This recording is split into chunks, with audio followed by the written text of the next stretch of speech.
उसके ऊपर हमने अपना जो फार्मूला है वो 2 गैलन 5-5 लीटर की इस पे एप्लीकेशन की। और जिस तरह की हमने आपको हर स्टेप पे अपनी फसल को दिखाया, हर स्टेप पे आपको बताया, और मेरे साथ हमेशा उमर मंड साहब और गुलाम अब्बास मंड साहब मेरे साथ हमेशा रहे। और हमने आपको हर स्टेप पे इसलिए दिखाया ताकि आप फैसला कर सकें कि जो काम मैंने इस मुल्क के लिए किया क्या वो ठीक है कि गलत है। और अब आप इसका कलर देखें, हम इसे वक्तन हम इसे विजिट करते रहे हैं। इस पे हमने जब एप्लीकेशंस की हैं, जब स्प्रे किए हैं, तो ये जो दोनों आमने सामने है प्लॉट, ये आपको दिखाएंगे भी अभी।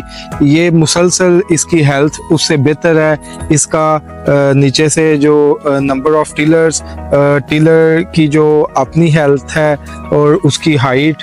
तो अब जैसे हम फार्मर हैं, हमारी ये गंदम है जो मेन क्रॉप होती है, साथ हमें तूरी का भी लालच होता है जानवरों के लिए।